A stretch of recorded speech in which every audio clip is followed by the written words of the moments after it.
Ya, assalamualaikum warahmatullahi wabarakatuh. Ya, untuk pertemuan kali ini Pak Gus akan mengajarkan vektor. Ya, kalau SMP belum pernah diajarkan ya. Besaran vektor belum.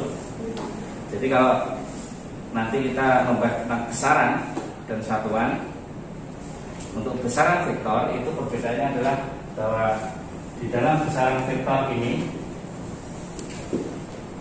nanti ada besar dan arahnya. Jadi untuk besaran vektor itu selain menghitung nilainya atau besarnya, kamu nanti juga akan menghitung atau memperhitungkan arahnya. Itu bedanya, ya. Selain memperhitungkan nilainya juga memperhitungkan apa? Arah. Contohnya apa? Contohnya gaya. Gaya, simbolnya F. Itu dorongannya kemana gaya itu? Berarti kan selain mengukur besarnya juga melihat arahnya kemana, seperti itu. Nah, biasanya di dalam besaran vektor digambarkan seperti ini. Ada pangkalnya, ada ujungnya, ada panahnya. Ya, di dalam besaran vektor seperti itu. Contohnya apa saja? Nah, contohnya yang kamu ingat. Ya, selain tadi gaya ya, gaya simbolnya F. Kemudian yang berikutnya adalah perpindahan. Perpindahan simbolnya S. Ingat, di dalam membedakan perpindahan jarak, ya, itu nanti kamu harus bisa. Apa bedanya? Apa bedanya perpindahan dan jarak apa? Apa? Kalau perpindahan simbolnya S, ini adalah perubahan posisi. Jadi kalau kita perhitungan arahnya, misalnya berangkat dari A, menuju B, kemudian dari B ini dia berjalan lagi menuju C misalkan. Berapakah perpindahannya? Berarti perpindahannya posisi awalnya di A, posisi akhirnya di C. Inilah perpindahannya. Jadi perpindahan itu kita menentukan selain besarnya juga menentukan arahnya. Ya, diartikan arahnya itu bagaimana? Ya, dari A menuju ke C. Padahal nanti lewat B. Ya, itu bedanya. Kalau jarak itu adalah panjang lintasan. Artinya kalau panjang lintasan berarti ya A ke B L1, B ke C L2. Di sini berarti kalau jaraknya sama dengan L1 plus L2. Jadi semuanya dihitung. Itu adalah jarak. Nah, ini contoh. Jadi perbedaannya, kalau perpindahan adalah besaran vektor, kalau jarak besaran skala. Ini contoh C-nya. Selain contoh yang ini, apa lagi? Silakan dicoba menyebutkan apa? Kecepatan. Kalau kalian nanti mengenal kecepatan, ini adalah besaran vektor. Kalau kelajuan, ini besaran skala. Bedanya apa? Kalau kecepatan besaran vektor, kalau kelajuan besaran skala. Sekarang pertanyaannya Pak Gus, bedanya apa? Apa bedanya ya? Kamu lihat rumusnya. Kalau kecepatan ini adalah perpindahan dibagi waktu atau perubahan waktu, kemudian kelajuan adalah panjang lintasan bagi waktunya. Susah ya, bisa bedakan ya. Jadi perbedaannya hanya itu. Diturunkan lagi menjadi percepatan. Ingat, percepatan. Besaran apa percepatan? Percepatan besaran apa? percepatan besaran vektor. Kalau permajuan besaran skala. Apa bedanya? Kamu perhatikan rumusnya. Kalau kamu lihat rumusnya ya percepatan berarti kecepatan dibagi apa? Waktu. Kalau perlajuan berarti kelajuan dibagi waktu. Bisa ya? Itu perbedaan antara jarak perpindahan, kemudian kecepatan dan kelajuan, kemudian percepatan dan perlajuan. Jadi kamu harus sudah tahu, jadi itu besaran vektor dan itu besaran skala. Ini ya. Kemudian saya kembalikan lagi ke vektor. Jadi kita nanti fokus pada titik ini. Dan dalam besaran vektor, yang jelas nanti untuk mengoperasikan penjumlahan vektor, ya, nanti kamu harus menggunakan syarat-syarat aturan vektor. Ada syaratnya. Jadi di dalam operasi vektor nanti ada dua. Nah, ada dua ya. Satu, ini adalah penjumlahan vektor atau pengurangan vektor atau selisih vektor. Kemudian yang kedua adalah perkalian dan pembagian vektor. Ini nanti akan lebih sederhana lagi. Saya jabarkan seperti nanti Pak Gus membuat mind map nanti. Dari sini ada pertanyaan dulu. Bingung nggak hari ini? Enggak ya? Kalau tidak bingung saya lanjutkan. Ini saya hapus ya, saya ganti ya. Buat catat gak? Dibatin kan nanti ada video. Nah sekarang saya jelaskan bagaimana mengoperasikan vektor.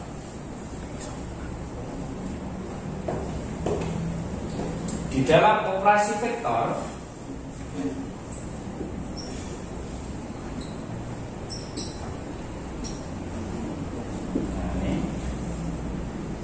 tidak perlu saya gambar ya, karena perlu waktu cepat. Operasi vektor berarti kamu nanti akan mengenal penjumlahan vektor dan perkalian vektor. Ya. Di dalam penjumlahan vektor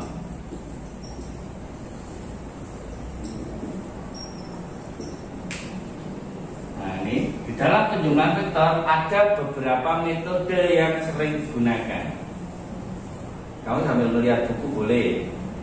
Apa saja metodenya? Metode satu apa? Jajaran genjang.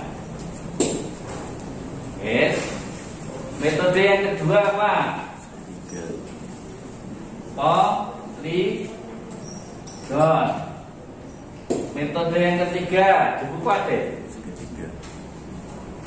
Ketiga bukan jajar genjang, sama. Yang ketiga adalah metode rumus. Kan boleh situ ya. Kemudian yang keempat apa? Ya. Apa di situ ada keterangan segitiga? Ya. Jadi bukan segitiga ya, mungkin itu yang dimaksud adalah metode rumus. Jadi kamu menggunakan rumus. Yang keempat adalah metode analisis vektor. Nah ini analisis vektor. Nah ini nanti saya akan menjelaskan sedikit biar kamu nanti lebih paham. Ya. Kemudian yang kedua adalah kalau itu penjumlahan vektor berarti ada selisih vektor. Artinya apa? Kalau penjumlahan ya dijumlah nih. Kalau selisih berarti dikurangi gitu aja. Kalau misalkan ada vektor R sama dengan apa? F1 plus F2 gitu ya. Ini berarti penjumlahan vektor. Kalau selisih vektor bagaimana? L sama dengan F1 min F2. Nanti lebih lanjut saya jelaskan lebih detailnya. Ini ya. Jadi kalau ini penjumlahan vektor, kalau ini selisih vektor. Operasi vektor yang kedua adalah perkalian dan pembagian vektor. Nah, di sini nanti kamu akan mengenal yang namanya perkalian dot produk dan perkalian cross produk. Coba dilihat dulu ini. Ada di situ. Ada perkalian dot produk, ada perkalian cross produk. Nah, nanti bedanya mana? Nah, lalu dibuka. Nah, sekarang saya akan melanjutkan ke penjumlahan vektor. Ya, di dalam penjumlahan vektor bagaimana caranya? Saya jelaskan satu persatu.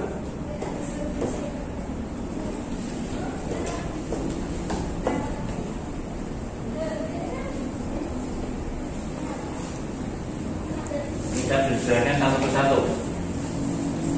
Di dalam penjumlahan vektor, cara yang pertama adalah apa? Metode apa? Metode jajaran genjang. Oh ya, ini saya ingatkan lagi.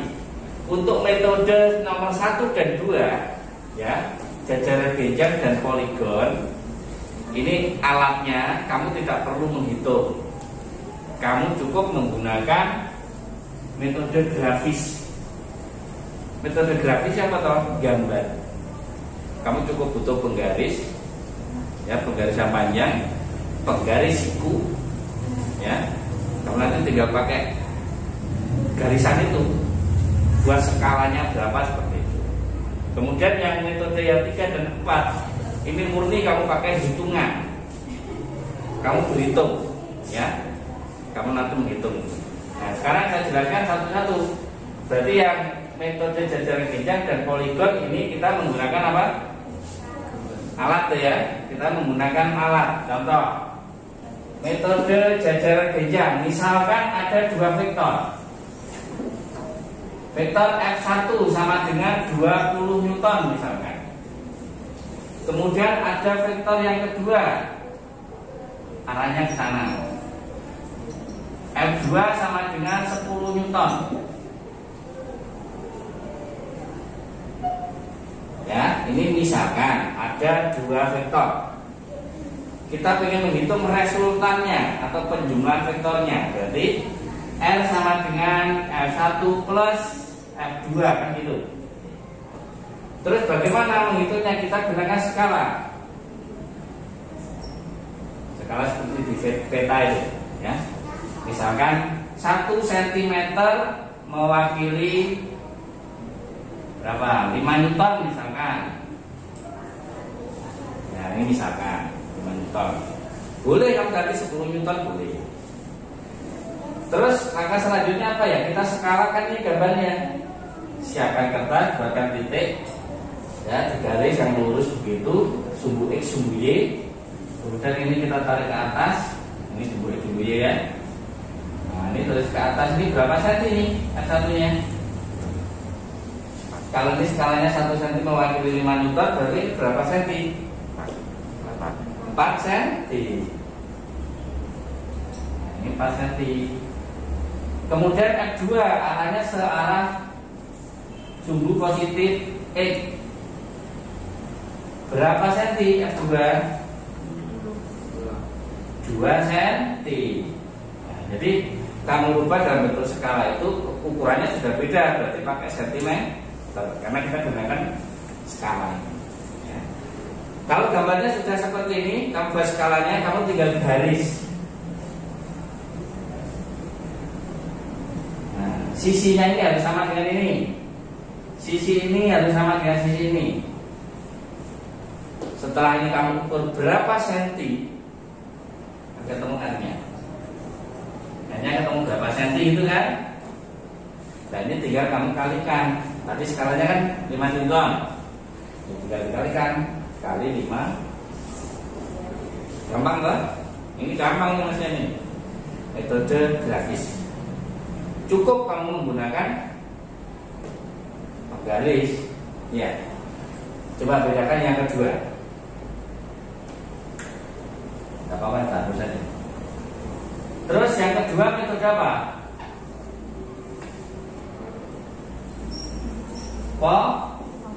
Poligon. Nah, ini kalau metode poligon itu juga dikenal dengan metode segi banyak. Ya, metode segi banyak. Awal langkahnya adalah membuat titik dulu. Titik dibuat. Soal yang tadi itu saya tulis lagi soalnya. Tadi yang kesana tadi F1-nya 20 Newton ya. Kemudian yang kesana F2-nya 10 Newton. Nah ini, jadi nanti langkah pertama untuk metode poligon apa? Buat titik dulu. Pada titik ini buat garis sumbu X, sumbu Y. Makanya kalau ada dua penggaris siku itu bisa pas nih. Ya, nanti saya ajari kalau kamu sudah bawa penggarisnya. Titik ini diteruskan dengan skala yang sama tadi. Kamu boleh ganti skalanya. Jadi misalkan 1 cm tadi berapa? 5 Newton ya. Nah, berarti langkahnya titik tadi dilanjutkan ke sana step, diturunkan aja nih. Nah ini titiknya tadi ini dilanjutkan ke atas berapa? Berapa senti tadi? 4 cm. Nah ini titik awalnya lo ya. Kemudian di ujungnya F1 buat garis lagi sumbu X, sumbu Y. Ya, dibuat garis lagi sumbu X, sumbu Y. Kemudian di titik ini lanjutkan ke ini gaya yang kedua. Berapa senti lah? 2 cm. Dan kalau sudah ujung akhir ya, dengan ujung pangkal nanti ditaruh garis.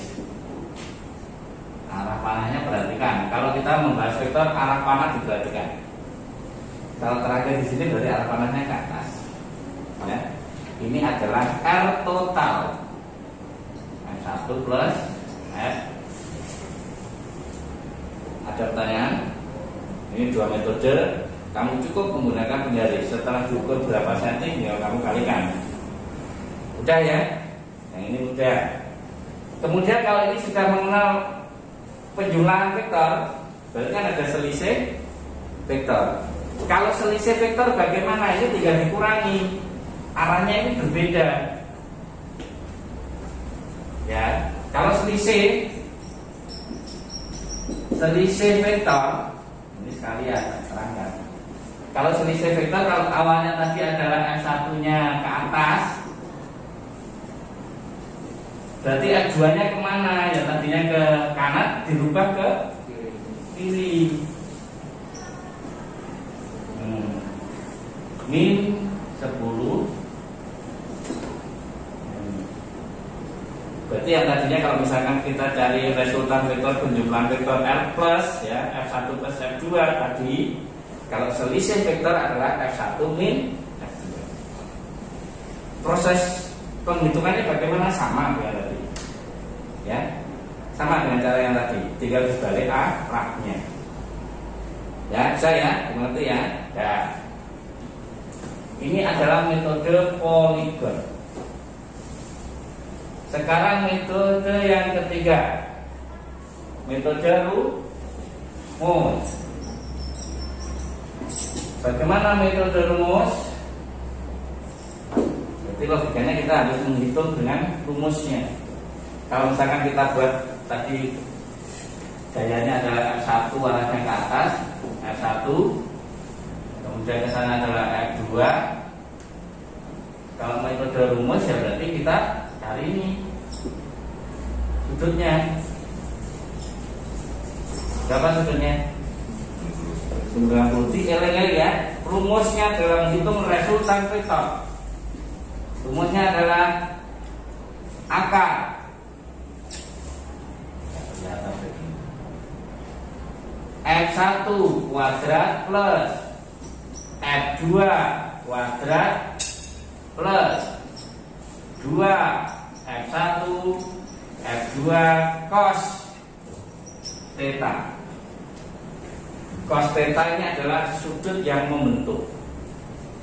Nih, kalau ada sudut cos theta itu artinya adalah sudut yang membentuk vektor yang dihitung. Ya, dilihat ini ya. Sudut yang dibentuk oleh vektor yang dihitung. Kalau ini sudutnya berapa? 90 kan? Cos 90 berapa? 0. Cos 90 0. Jadi coba. Apa ya? Harus apa? Cos 90 0, cos 0 1.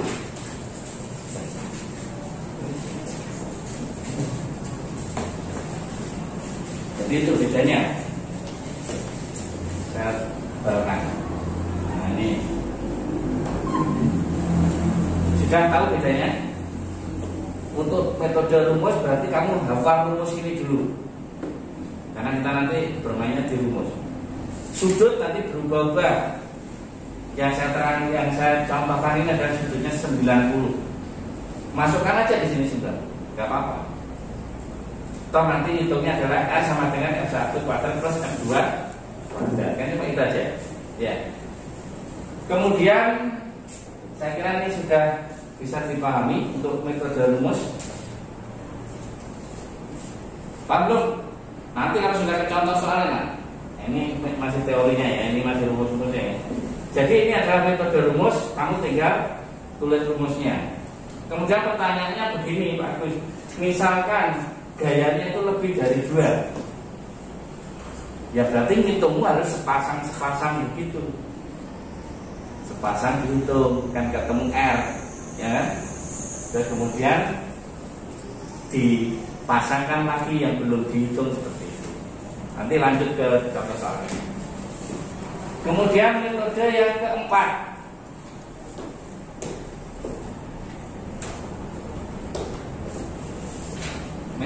keempat, ini saya buatkan contoh soal yang berbeda biar nanti ada pengembangan. Nah, ini metode apa itu? Analisis vektor. Bagaimana metode analisis vektor? Contoh nih, apabila ada vektor membentuk sudut, saya anggap F1 20 Newton, ini membentuk sudut 45 derajat. Vektor ini kan membentuk sudut. Ya. Di dalam analisis vektor, vektor yang membentuk sudut ini harus diuraikan pada sumbu X positif menjadi F1 cos 45, kemudian pada sumbu Y positif menjadi F1 sin 45 derajat. Paham ya? Ini namanya dianalisis. Jadi satu vektor yang membentuk sudut tadi diuraikan menjadi sumbu X dan sumbu Y. Bagaimana kalau misalkan vektornya ini arahnya berbeda Pak? Misalkan arahnya begini, keduanya, kemudian sudutnya di sini. Misalnya, bagaimana cara menguraikannya? Jadi ini harus diuraikan begini. Panahnya kemana nih? Ke bawah. Berarti sumbu Y negatif. Berarti di sini adalah F2 sin theta. Kemudian ini juga arah yang ke sana. F2 cos 30 kita aja ya, jadi kita nanti kelihatan 30, ini 30. Oke, sini tak buatkan dua gaya dulu aja, jangan banyak-banyak. Misalkan ada dua gaya membentuk sudut masing-masing F1 dan F2. Kita mencari resultan vektor dengan cara analisis. Bagaimana caranya? Yang pertama, ini diuraikan dulu, ya. Kalau sudah diuraikan seperti ini nanti bisa kamu ganti. Yang ke sana ada dua panahnya ya. Ya. Ini ada F2 cos 30, yang ini ada F1 cos 45 ya. Yang ke atas ini panahnya hanya satu, F1 sin 45, kemudian yang ke bawah ini hanya satu, F2 ya, F2 sin 30. Coba nih saya kembangkan lagi. Tapi soalnya kan ini setelah diuraikan pada masing-masing sumbu X dan sumbu Y menjadi ini. Ya. Kalau sudah seperti ini bagaimana? Kamu jumlahkan. Pada sumbu X-nya kamu jumlahkan, pada sumbu Y-nya kamu sesuaikan dengan apa? Arah panah. Kalau panahnya negatif berarti dikurangi. Kalau panahnya positif berarti dijumlah. Contoh berarti di sini kita ketemu sigma Fx. Berarti jumlah pada sumbu X. Berarti di sini kalau kita jumlahkan pada sumbu X berarti F1 cos 45 ditambah F2 cos 30 kan gitu ya. Ya. Jadi kalau ada angkanya tinggal masukkan. Ini sigma F. Nggak ada yang di angka arah negatif kan ada, berarti nggak perlu jumlahnya. Kalau seandainya di sini ada arah negatif, bagaimana Pak Gus? Ini berarti dikurangi. Paham ya? Berikutnya sigma FY. Berarti jumlah pada sumbu Y. Nih, yang positif ke atas, yang negatif ke bawah. Berarti di sini F1 sin 45 dikurangi F2 sin 30. Masing-masing ini kalau sudah kamu hitung sigma Fx, sigma Fy, ya, ini saya anggap nilainya positif aja. Nanti akan ketemu lagi seperti ini grafiknya. Ini adalah sigma Fx. Ini saya misalkan ya, berarti yang F1 sin 45 ini lebih tinggi dari F2 misalkan ya, berarti positif. Kalau ini saya anggap ini ada keterangannya 45 lebih besar daripada F2 sin 30. Ini misalkan. Kalau seperti ini berarti saya anggap yang ke atas adalah sigma Fy. Kenapa kok yang ke atas sigma Fy? Karena ini nilainya lebih besar ya ke atas. Ya, ini saya misalkan ini ya. Ini saya misalkan. Kalau sudah seperti ini, berarti ada sigma Fx dan sigma Fy. Sudutnya berapa ini? 90. Ini kan sudutnya 90. Ya. Kalau sudah tinggal gini aja. Berarti R total sama dengan sigma Fx ditambah sigma Fy. Tapi di sini pakai kuadrat akar. Menggunakan metode rumus. Tapi metode rumus kan ada cosnya. Kalau cos 90 nilainya 0. Kalau nilainya 0 kan sama juga seperti ini. Nah, karena ditambah 0. Ada pertanyaan. Jadi ini adalah penjabaran bagaimana kita nanti menghitung penjumlahan vektor. Ya. Nanti silakan selamat mencoba. Hari ini kita coba latihan dulu beberapa soal yang ada di buku, ya. Kamu coba baca contoh-contoh soalnya dulu, dibaca, dipahami. Nanti kalau masih belum bingung, masih belum paham ya, nanti kita diskusikan.